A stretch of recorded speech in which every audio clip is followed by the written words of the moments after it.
Chapter 13. Nicolas Flamel. Dumbledore had convinced Harry not to go looking for the Mirror of Erised again, and for the rest of the Christmas holidays, the invisibility cloak stayed folded at the bottom of his trunk. Harry wished he could forget what he'd seen in the mirror as easily, but he couldn't. He started having nightmares. Over and over again, he dreamed about his parents disappearing in a flash of green light with a high voice cackled with laughter.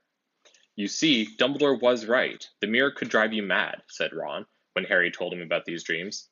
Hermione, who came back the day before term started, took a different view of things. She was torn between horror at the idea of Harry being out of bed, roaming the school 3 nights in a row, if Filch had caught you, and disappointment that he hadn't at least found out who Nicolas Flamel was. They had almost given up hope of ever finding Flamel in a library book, even though Harry was still sure he'd read the name somewhere. Once term had started, they were back to skimming through books for 10 minutes during their breaks. Harry had even less time than the other two because Quidditch practice had started again. Wood was working the team harder than ever. Even the endless rain that had replaced the snow couldn't dampen his spirits. The Weasleys complained that Wood was becoming a fanatic, but Harry was on Wood's side. If they won their next match against Hufflepuff, they would overtake Slytherin in the House Championship for the first time in 7 years. Quite apart from wanting to win, Harry found that he had fewer nightmares when he was tired out after training. Then, during one particularly wet and muddy practice session, Wood gave the team a bit of bad news. He'd just got very angry with the Weasleys, who kept dive-bombing each other and pretending to fall off their brooms. "Will you stop messing around?" he yelled. "That's exactly the sort of thing that'll lose us the match. Snape's refereeing this time, and he'll be looking for any excuse to knock points off Gryffindor." George Weasley really did fall off his broom at these words.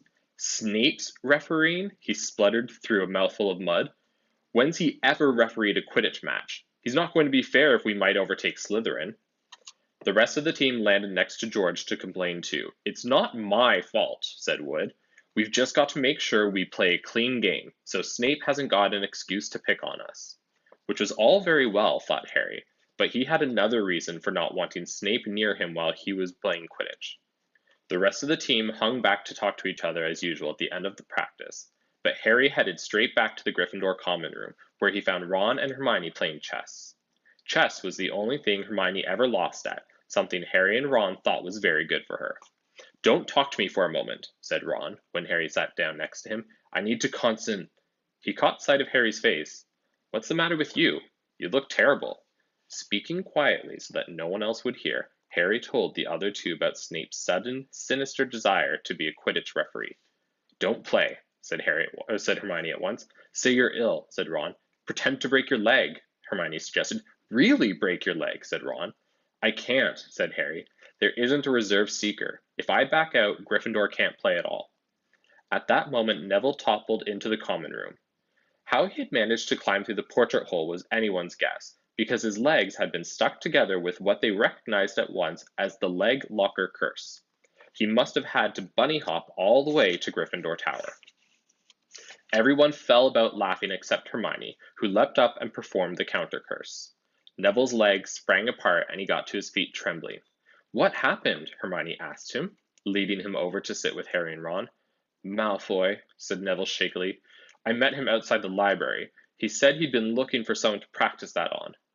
"Go to Professor McGonagall," Hermione urged Neville. "Report him." Neville shook his head. "I don't want more trouble," he mumbled. "You got to stand up to him, Neville," said Ron. "He's used to walking all over people, but that's no reason to lie down in front of him and make it easier." "There's no need to tell me I'm not brave enough to be in Gryffindor. Malfoy's already done that," Neville choked. Harry felt in the pocket of his robes and pulled out a chocolate frog, the very last one from the box Hermione had given him for Christmas. He gave it to Neville, who looked as though he might cry. "You're worth 12 of Malfoy," Harry said. "The Sorting Hat chose you for Gryffindor, didn't it? And where's Malfoy? In stinking Slytherin." Neville's lips twitched in a weak smile as he unwrapped the frog. "Thanks, Harry. I think I'll go to bed. Do you want the card? You collect them, don't you?" As Neville walked away, Harry looked at the famous wizard card. "Dumbledore again," he said. "He was the first one I ever—" He gasped. He stared at the back of the card. Then he looked up at Ron and Hermione. "I found him," he whispered. "I found Flamel. I told you I'd read the name somewhere before. I read it on the train coming here. Listen to this. Professor Dumbledore is particularly famous for his defeat of the dark wizard Grindelwald in 1945, for the discovery of the 12 uses of dragon's blood, and his work on alchemy with his partner Nicolas Flamel. Hermione jumped to her feet. She hadn't looked so excited since they'd got back the marks for their very first piece of homework. Stay there, she said, and she sprinted up the stairs to the girls' dormitories. Harry and Ron barely had time to exchange mystified looks before she was dashing back, an enormous old book in her arms. I never thought to look in here, she whispered excitedly. I got this out of the library weeks ago for a bit of light reading. Light? Said Ron, but Hermione told him to be quiet until she'd looked something up, and started flicking frantically through the pages, muttering to herself. At last she found what she was looking for. I knew it! I knew it! Are we allowed to speak yet? Said Ron grumpily. Hermione ignored him. Nicolas Flamel, she whispered dramatically, is the only known maker of the Philosopher's Stone. This didn't quite have the effect she'd expected. The what? Said Harry and Ron. Oh, honestly, don't you two read? Look, read that, there. She pushed the book towards them, and Harry and Ron read. The ancient study of alchemy is concerned with making the Philosopher's Stone, a legendary substance with astonishing powers. The stone will transform any metal into pure gold. It also produces the elixir of life, which will make the drinker immortal. There have been many reports of the Philosopher's Stone over the centuries, but the only stone currently in existence belongs to Mr. Nicolas Flamel, the noted alchemist and opera lover. Mr. Flamel, who celebrated his 665th birthday last year, enjoys a quiet life in Devon with his wife, Perenella, 658.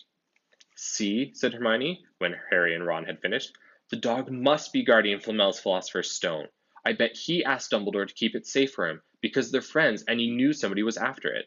That's why he wanted the stone moved out of Gringotts. A stone that makes gold and stops you ever dying? Said Harry. No wonder Snape's after it. Anyone would want it. And no wonder we couldn't find Flamel in that study of recent developments in wizardry, said Ron. He's not exactly recent if he's 665, is he? Next morning, in Defense Against the Dark Arts, while copying down different ways of treating werewolf bites, Harry and Ron were still discussing what they'd do with the Philosopher's Stone if they had one. It wasn't until Ron said he'd buy his own Quidditch team that Harry remembered about Snape and the coming match. I'm going to play, he told Ron and Hermione. If I don't, all the Slytherins will think I'm just too scared to face Snape. I'll show them. They'll really wipe the smiles off their faces if we win. Just as long as we're not wiping you off the pitch, said Hermione. As the match drew nearer, however, Harry became more and more nervous whenever he told Ron and Hermione. The rest of the team weren't too calm either. The idea of overtaking Slytherin in the House Championship was wonderful. No one had done it for nearly 7 years, but would they be allowed to with such a biased referee? Harry didn't know whether he was imagining it or not, but he seemed to keep running into Snape wherever he went. At times, he even wondered whether Snape was following him, trying to catch him on his own. Potions lessons were turning into a sort of weekly torture. Snape was so horrible to Harry. Could Snape possibly know they'd found out about the Philosopher's Stone? Harry didn't see how he could, yet he sometimes had the horrible feeling that Snape could read minds. Harry knew when they wished him good luck outside the changing rooms next afternoon that Ron and Hermione were wondering whether they'd ever see him alive again. This wasn't what you'd call comforting. Harry hardly heard a word of Wood's pep talk as he pulled on his Quidditch robes and picked up his Nimbus 2000. Ron and Hermione, meanwhile, had found a place in the stands next to Neville, who couldn't understand why they looked so grim and worried, or why they had both brought their wands to the match. Little did Harry know that Ron and Hermione had been secretly practicing the leg locker curse. They'd got the idea from Malfoy using it on Neville, and were ready to use it on Snape if he showed any sign of wanting to hurt Harry. Now don't forget, it's locomotor mortis, Hermione muttered on as Ron slipped his wand up his sleeve. I know, Ron snapped. Don't nag. Back in the changing room, Wood had taken Harry aside. Don't want to pressure you, Potter, but if we ever need an early capture of the snitch, it's now. Finish the game before Snape can favor Hufflepuff too much. The whole school's out there, said Fred Weasley, peering out the door. Even, blimey, Dumbledore's come to watch. Harry's heart did a somersault. Dumbledore? He said, dashing to the door to make sure. Fred was right. There is no mistaking that silver beard. Harry could have laughed out loud with relief. He was safe. There was simply no way that Snape would dare to try and hurt him if Dumbledore was watching. Perhaps that was why Snape was looking so angry as the teams marched down to the pitch, something that Ron noticed too. I've never seen Snape look so mean, he told Hermione. Look, they're off. Ouch! Someone had poked Ron in the back of the head. It was Malfoy. Oh, sorry, Weasley. Didn't see you there. Malfoy grinned broadly at Crabbe and Goyle. Wonder how long Potter's going to stay on his broom this time. Anyone want to bet? What about you, Weasley? Ron didn't answer. Snape had just awarded Hufflepuff a penalty because George had hit a bludger at him. Hermione, who had all her fingers crossed in her lap, was squinting fixedly at Harry, who was circling the game like a hawk, looking for the snitch. You know how I think they choose people for the Gryffindor team, said Malfoy loudly a few minutes later, as Snape awarded Hufflepuff another penalty for no reason at all. It's people they feel sorry for. See, there's Potter, who's got no parents. Then there's the Weasleys, who've got no money. You should be on the team, Longbottom. You've got no brains. Neville went bright red, but turned in his seat to face Malfoy. I'm worth 12 of you, Malfoy, he stammered. Malfoy, Crabbe, and Goyle howled with laughter. But Ron, still not daring to take his eyes from the game, said, You tell him, Neville. Longbottom, if brains were gold, you'd be poorer than Weasley, and that's saying something. Ron's nerves were already stretched to breaking point with anxiety about Harry. I'm warning you, Malfoy. One more word. Ron, said Hermione suddenly. Harry! What? Where? Harry had suddenly gone into a spectacular dive, which drew gasps and cheers from the crowd. Hermione stood up, her crossed fingers in her mouth, as Harry streaked towards the ground like a bullet. You're in luck, Weasley. Potter's obviously spotted some money on the ground, said Malfoy. Ron snapped. Before Malfoy knew what was happening, Ron was on top of him, wrestling him to the ground. Neville hesitated, then clambered over the back of his seat to help. Come on, Harry, Hermione screamed, leaping onto her seat to watch as Harry sped straight at Snape. She didn't even notice Malfoy and Ron rolling around under her seat, or the scuffles and yelps coming from the whirl of fists that was Neville, Crabbe, and Goyle. Up in the air, Snape turned on his broom just in time to see something scarlet shoot past him, missing him by inches. Next second, Harry had pulled out of the dive, his arm raised in triumph, the snitch clasped in his hand. The stands erupted. It had to be a record. No one could ever remember the snitch being caught so quickly. Ron! Ron! Where are you? The game's over! Harry's won! We've won! Gryffindor are in the lead! Shrieked Hermione, dancing up and down on her seat and hugging Pavarti Patil in the row in front. Harry jumped off his broom, a foot from the ground. He couldn't believe it. He'd done it. The game was over. It had barely lasted 5 minutes. As Gryffindors came spilling onto the pitch, he saw Snape land nearby, white-faced and tight-lipped. Then Harry felt a hand on his shoulder and looked up into Dumbledore's smiling face. Well done, said Dumbledore quietly so that only Harry could hear. Nice to see you haven't been brooding about that mirror. Been keeping busy. Excellent. Snape spat bitterly on the ground. Harry left the changing room alone some time later to take his Nimbus 2000 back to the broom shed. He couldn't even remember feeling happier. He'd really done something to be proud of. No one could say he was just a famous name anymore. The evening air had never smelled so sweet. He walked over the damp grass, reliving the last hour in his head, which was a happy blur. Gryffindors running to lift him onto their shoulders, Ron and Hermione in the distance, jumping up and down, Ron cheering through a heavy nosebleed. Harry had reached the shed. He leant against the wooden door and looked up at Hogwarts, with its windows glowing red in the setting sun. Gryffindor in the lead. He'd done it. He'd shown Snape. And speaking of Snape, a hooded figure came swiftly down the front steps of the castle. Clearly not wanting to be seen, it walked as fast as possible towards the Forbidden Forest. Harry's victory faded from his mind as he watched. He recognized the figure's prowling walk. Snape sneaking into the forest while everyone else was at dinner. What was going on? Harry jumped back on his Nimbus 2000 and took off. Gliding silently over the castle, he saw Snape enter the forest at a run. He followed. The trees were so thick he couldn't see where Snape had gone.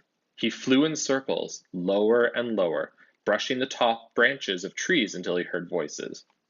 He glided towards them and landed noiselessly in a towering beech tree. He climbed carefully along one of the branches, holding tight to his broomstick, trying to see through the leaves. Below, in a shadowy clearing, stood Snape, but he wasn't alone. Quirrell was there too. Harry couldn't make out the look on his face, but he was stuttering worse than ever. Harry strained to catch what they were saying. Don't know why you wanted to meet here of all places, Severus. Oh, I thought we'd keep this private, said Snape, his voice icy. Students aren't supposed to know about the Philosopher's Stone, after all. Harry leant forward. Quirrell was mumbling something. Snape interrupted him. Have you found out how to get past that beast of Hagrid's yet? But Severus, You don't want me as your enemy, Quirrell, said Snape, taking a step towards him. I don't know what you know perfectly well what I mean. An owl hooted loudly, and Harry nearly fell out of the tree.